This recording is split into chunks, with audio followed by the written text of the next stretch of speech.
Even though she was broke and struggling, Gloria and her daughter fed a poor crippled beggar every day until one day he disappeared. Then everything changed. What exactly happened? Stick around to find out as we dive right into the middle of the action. The pot was on fire, literally. Smoke rose fast. Flames licked the sides of Gloria's blackened cooking pot, and hot oil sizzled and spat like angry raindrops. She rushed forward, grabbed the edge with a wrapper, and yanked the pot off the fire just before it tipped over. Some of the rice inside spilled out, burning into black crust as it hit the dusty ground. "Gloria, your rice is burning again," Mama Sarah shouted from across the street, laughing as she adjusted the tomatoes on her tray. Gloria didn't answer. She was busy trying to fix her mess. Her hands shook as she placed the pot down gently on the wooden bench. Her sweat had already soaked through her blouse. She coughed once, twice, then sat down heavily on the stool beside her food table. Her eyes scanned the street. People were rushing past, laughing, shouting, buying and selling. But no one came near her stall. She looked at her pot, still half full, and sighed. Not a single customer had come in almost an hour.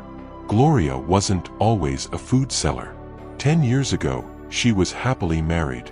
Not to a rich man, but to a kind-hearted mechanic named Andrew. They lived in a small face-me-I face-you room in K2. Life was hard, but bearable.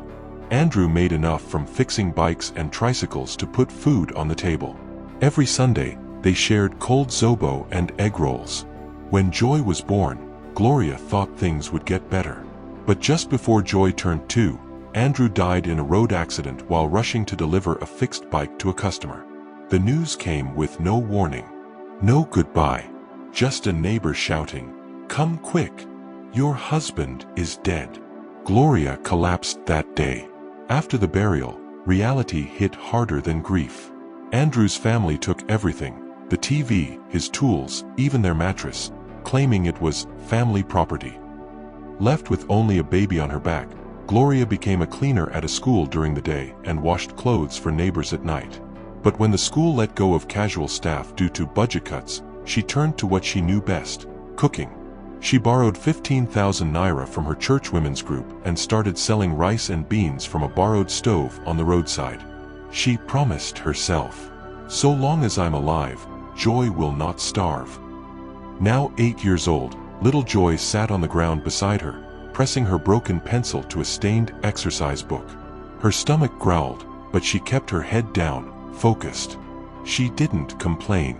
She was used to hunger now.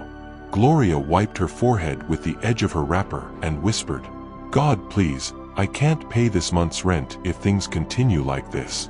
Even if it's only one plate I'll sell today, it will be enough." Just then, a sound came from the corner, the sound of a wooden stick dragging on the ground. It was Pa James, the old crippled beggar who always sat not far from Gloria's stall. His left leg was twisted badly, and he walked slowly, leaning on a long wooden stick. As usual, he didn't beg. He just sat on his usual spot, gently, without disturbing anybody. His clothes were torn, his beard full of gray, and his eyes tired. Some people even called him a madman. Others just ignored him like he was part of the dust. But not Gloria. She turned to Joy and said, "Go bring small rice for Baba." Joy smiled, stood up, carried a plate, and dished some rice and stew. She added a piece of meat, even though she didn't need to. When she gave it to him, Pa James looked up slowly. His lips shook as he tried to speak. "Thank you, God bless you, my child," he said in a low voice. Joy giggled and sat beside him. "Eat, Grandpa." Gloria watched them from her bench. Her stomach grumbled, but she forced a smile. A few minutes later, Mama Sarah, the woman who sold tomatoes across the road, came to buy sachet water. She hissed loudly, "Gloria, this your foolish kindness is unbelievable. You feed that old beggar every day from the food you're selling while you and your daughter starve. Do you have some money saved up somewhere?" Gloria didn't answer at first. She just kept arranging her plastic spoons. Then she said softly, "One plate of food is not too much to spare. It's wrong to watch someone who can't afford food starve when you can feed them. Mama Sarah laughed, shaking her head. This your kind heart will be the end of you. Gloria just smiled weakly. That evening, after packing up her stall, Gloria counted her money. 1,350 naira. She needed at least 10,000 naira to complete her house rent, which was due in 2 days. But even after standing in the sun, sweating and serving food, this was all she had made. She looked at Joy, who had fallen asleep on a bench. I don't even have 500 naira to buy bread, she whispered, tears filling her eyes. As she walked home, carrying Joy on her back, Gloria passed by people eating in restaurants. Some were laughing, throwing away food. Others were buying suya and ice cream like money grew on trees. But no one noticed the woman with tired eyes and her child tied to her back. No one knew she hadn't eaten all day. No one knew she had just given her last meat to a crippled beggar. Later that night, as thunder rumbled in the sky and mosquitoes filled the small one-room apartment, Gloria knelt by her mat and prayed. God, I'm not asking for a big car or a house. Just help me provide food and shelter for me and my daughter. Please. Joy opened her eyes and looked at her. Mummy, why do you always give Grandpa Baba food even when we don't have enough? Gloria looked at her daughter and smiled sadly. Because, my child, sometimes the people who look like they have nothing are the ones who need love the most. If we stop showing kindness, what kind of world will we live in? Joy yawned and nodded, resting her head on her mum's lap. She slept off quickly. Gloria sat there, staring at the old tin roof above her head. Rain started falling, small at first, then heavy. Water started dripping from one corner of the room. She placed a bowl there. The sound of the drops echoed in the silence. She didn't sleep that night. Not because of the leaking roof, but because her heart was heavy, and she didn't know what tomorrow would bring. Still, she made up her mind.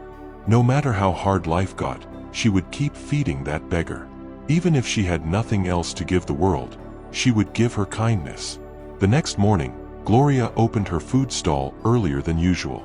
She hadn't slept well. Her back ached from the hard mattress, and her eyes were red from thinking too much. She stirred the rice slowly, praying silently. God, please let today be better. I have faith in you. Just as she arranged her bench and spread her nylon table cover, she saw him coming, the landlord. Tall, pot-bellied, and always frowning, Landlord Musa walked like someone who owned the whole street. He didn't greet anybody, he just stood in front of her with a brown envelope and said, Madam Gloria, I didn't come to joke. Here is your quit notice to leave my house once your rent expires. Gloria wiped her hands and collected the paper with shaking fingers. She already knew what it was. She didn't even open it. She just looked up at him. Please, sir, just give me one more week.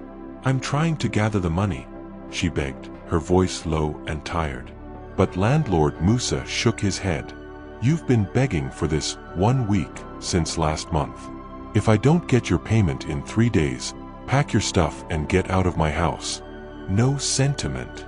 He walked away without looking back. Gloria sat down slowly, the envelope still in her hand. Her stomach felt like it was tied in knots. She was tired of struggling and begging for more time. As she tried to get herself together, she saw Pa James again, dragging himself slowly to his corner near her stall. His shirt was torn even more today, and his face looked pale. Without thinking twice, Gloria scooped a plate of rice and stew and gave it to Joy. Go and give Grandpa this food, she said. Joy, full of smiles as always, skipped over and handed him the food. Pa James looked up, surprised. Thank you, my dear, he said. Later that day, while packing up, Joy started coughing. Her whole body shook as she coughed, her eyes watered, and her lips turned pale. This wasn't a normal cough. Gloria panicked. She carried her daughter to the nearest private clinic. The nurse checked her temperature and frowned. She's burning up, the nurse said. We'll need to run some tests and start treatment immediately.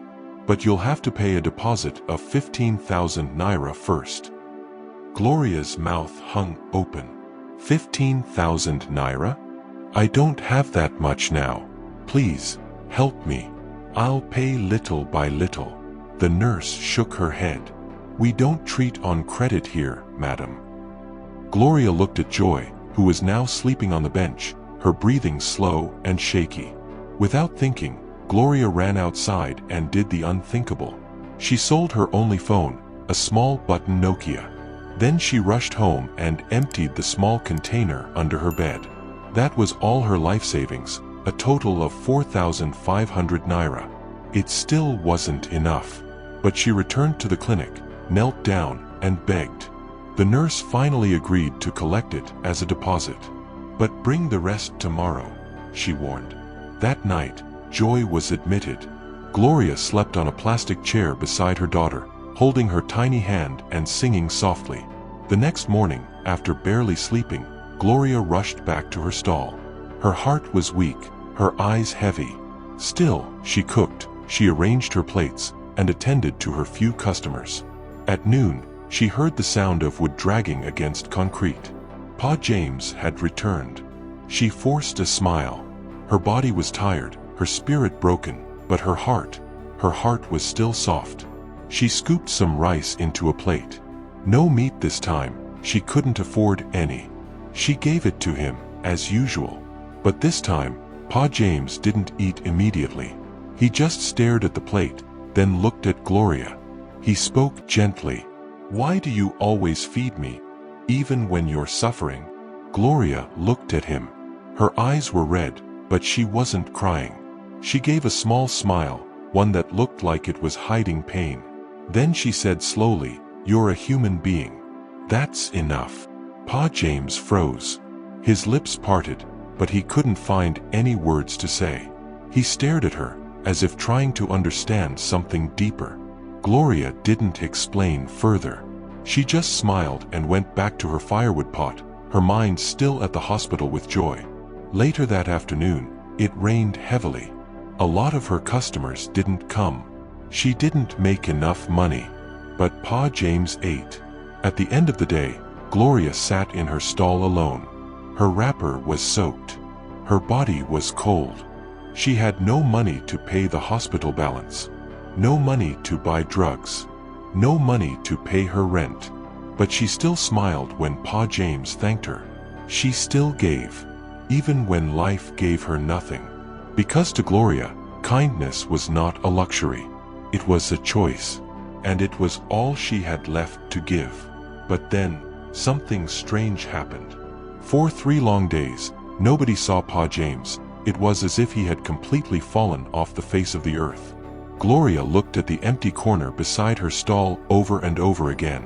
Each time, her heart sank deeper. Where did he go? She asked herself. He's not one to disappear like this. Even when it rained. Even when she had nothing. Even when people insulted him. Pa James would always crawl slowly to his corner, nod his head in thanks, and quietly eat the food she gave. But now, he was nowhere to be found.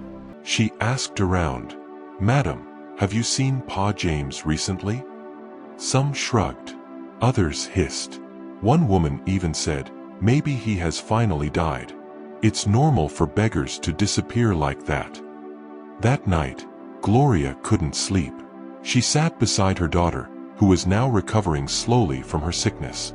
Joy looked up and asked, "Mummy, where's Pa James? He hasn't come in a long time." Gloria didn't know what to say. She just touched her daughter's forehead and whispered, "God is watching him. Maybe he's keeping him safe." But in her heart, she was worried. On the 4th day, something unexpected happened. The morning was quiet.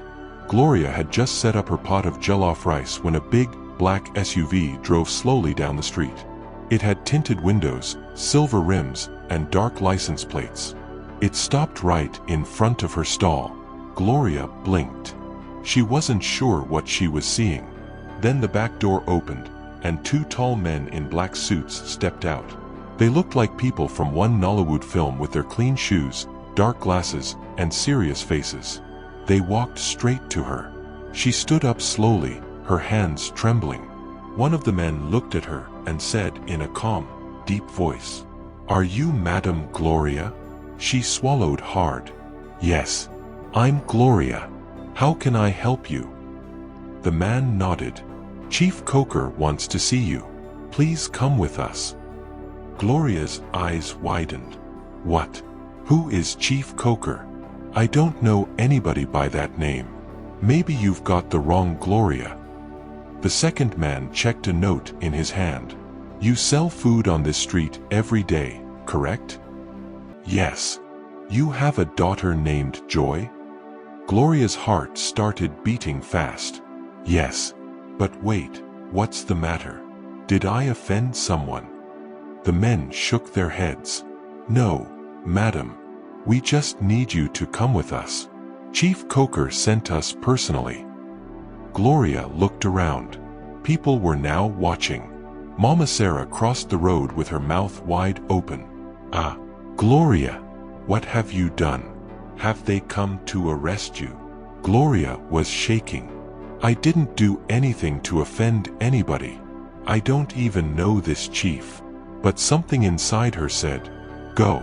So she locked her food table, told a neighbor to help watch over it, and followed the men into the SUV. Inside the car, Gloria held her wrapper tightly. Her heart beat fast. They drove through places she had never been to. Wide roads, tall buildings, gated estates. After about 30 minutes, the car slowed down in front of a large white mansion.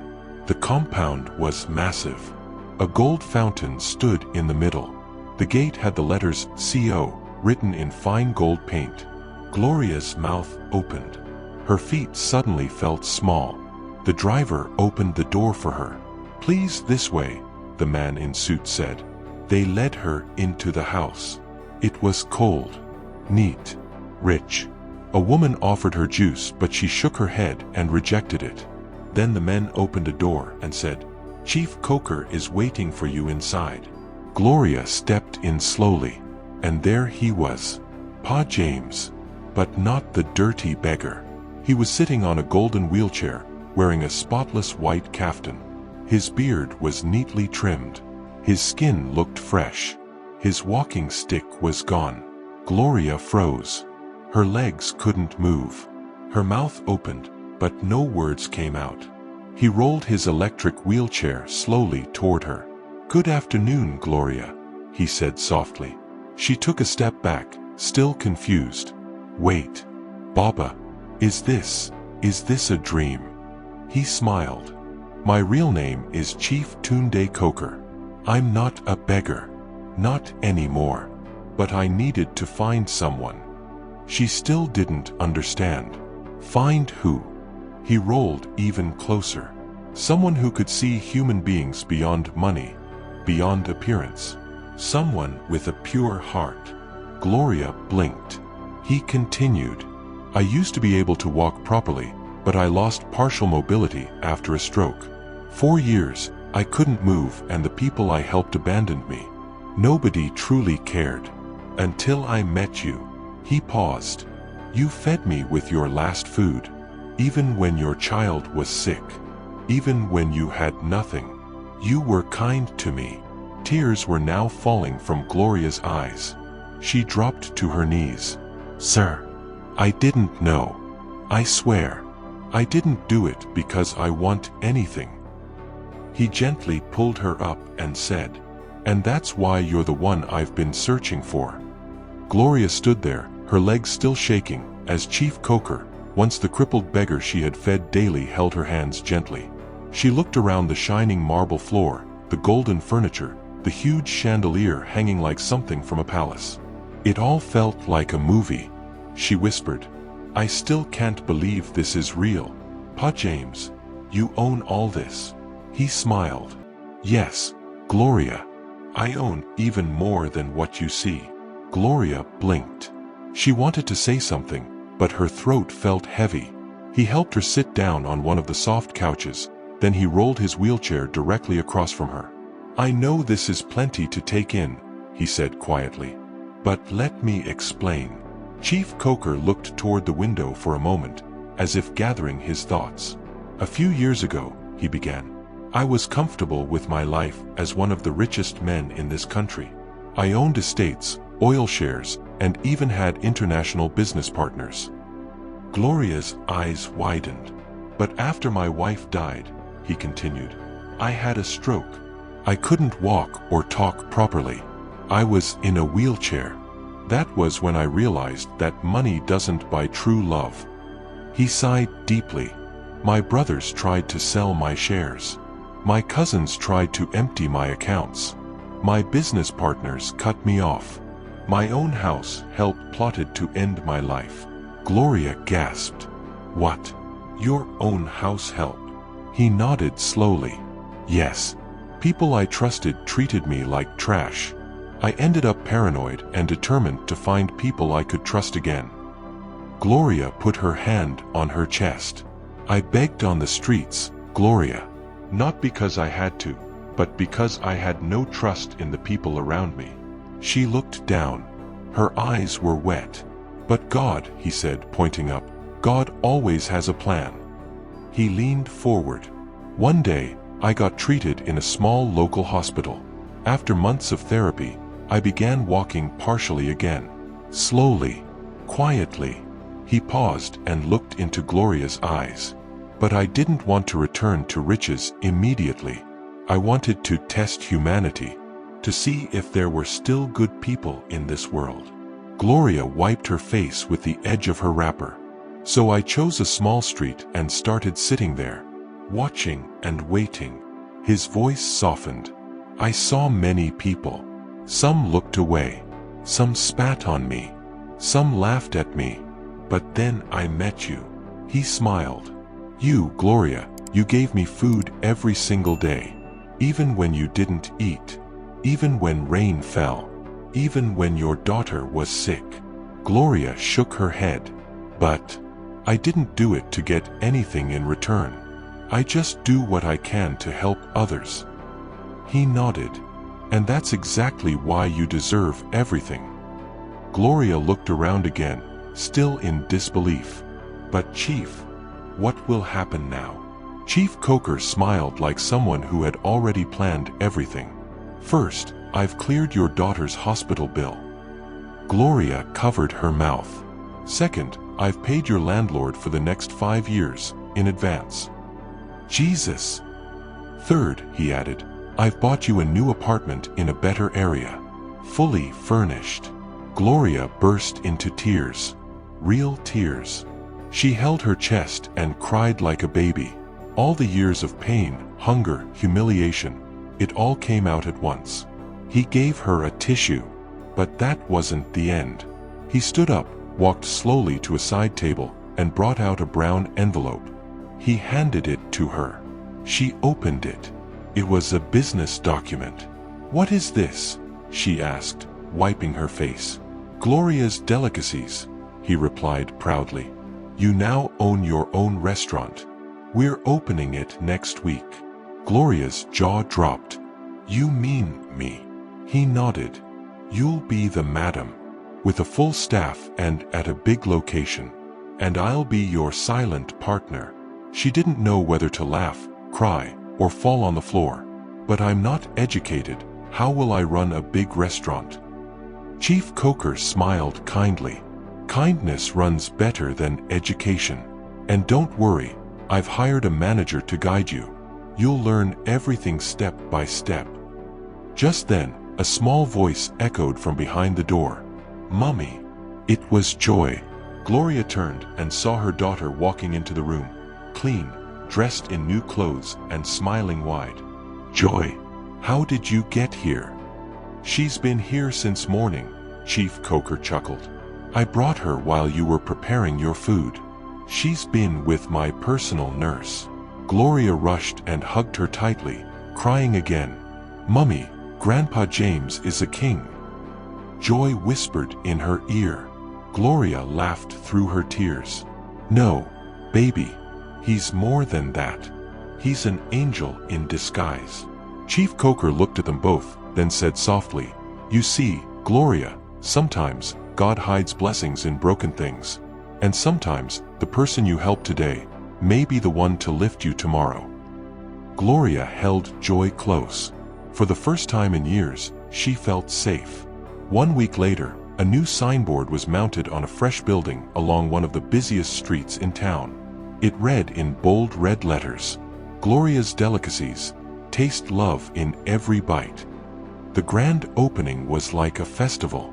Big umbrellas, smiling staff in neat uniforms, bowls of steaming jollof rice, pepper soup, fried plantain, and chilled zobo drinks everywhere. A small crowd gathered outside. Some were curious passers-by. Others were people from Gloria's old street, mouths wide in shock. "Is that not Gloria?" one woman whispered. "Wait a minute, you mean that's the same small stove Gloria that sold food on our street?" another asked. "She's even wearing a lace gown." Yes, Gloria stood tall in front of her new restaurant, wearing a simple but beautiful cream lace gown and soft black heels. Her hair was neatly packed, with a beautiful shine in her eyes. Joy stood beside her, dressed like a little princess. Her cheeks were round now, no longer pale and tired. She smiled at guests and offered them bottled water. Inside the restaurant, every table was clean, shining, and filled with food made with love, just like the ones Gloria used to give under the hot sun, even when she was hungry. But now, she was the madam. Chief Tund Coker arrived last. He stepped out of a simple black car into his wheelchair. People clapped. Someone whispered, "That's the billionaire." He rolled up to Gloria and Joy with a warm smile. Gloria bowed slightly and said, "Chief, I don't even know where to start." He waved gently. "No need to start anywhere. Today is not for long speeches. It's your day." Joy ran and hugged him. "Thank you, Grandpa James." He laughed. "I should be the one thanking you." Then he raised a cup of zobo and spoke. "Let this place stand as a reminder that kindness is never wasted, that even when the world turns its back, there are still hearts that shine." People clapped louder. Later that evening, after the crowd had gone and the sun had begun to rest, Gloria sat at one of the restaurant tables, just breathing. She looked around. Her own staff were sweeping, cleaning up. Her manager was locking up the storeroom. Joy was dozing in a corner, her head on a soft cushion. Chief Coker came and sat opposite her. "You see," he smiled. Gloria nodded slowly. "It still feels like a dream." He looked at her with a smile. "But this is real, Gloria. You've entered your season of rest. You've sown in tears, now you're reaping in joy." Gloria's eyes glistened. "I just thank God. I thank you. I thank even the pain." He raised his eyebrow. "The pain?" She smiled softly. "Yes, because if I wasn't suffering, maybe I wouldn't have known how to love properly. Maybe I would have walked past you like others did." He nodded slowly, touched. "Gloria, I've met many people. I've sat with kings and signed deals across the world. But the most human I ever felt was when you handed me that plate of food, with nothing but kindness." Weeks passed, then months. Gloria's Delicacies became a local favorite. People came not just for the food, but for the story. They told it over and over, how a poor woman fed a crippled beggar every day until he said, "I'm a billionaire." They pointed at her and said, "She's the one." Some shook her hand. Others cried when they saw her and said, "You've given us hope." But Gloria remained the same humble and gentle woman she had always been. She still gave free food to struggling hawkers. She still sat with beggars and smiled with them. One day, a reporter came and asked her, "Why do you keep giving? You're rich now." She looked straight at the camera and said, "Because the biggest blessing I received came when I had nothing. So how can I stop now?" One evening, while watching Joy do her homework at the back of the restaurant, Gloria looked up at the stars and whispered, "God, thank you for remembering me." She remembered the nights she cried into her pillow, the days she begged her landlord, the day Joy had no medicine, and she remembered the man who used to sit quietly with a torn wrapper and tired eyes, now her helper, her family. She didn't feed a billionaire to get a reward. She fed a human being, because love sees people, not problems. And in return, God opened doors no man could shut. Sometimes, the person you help today may be the one to lift you tomorrow. Don't give because of what you can get. Give because it's the right thing. Kindness always returns. And when it returns, it comes with more than you ever imagined. Thank you for watching. Please like, share, comment, and subscribe.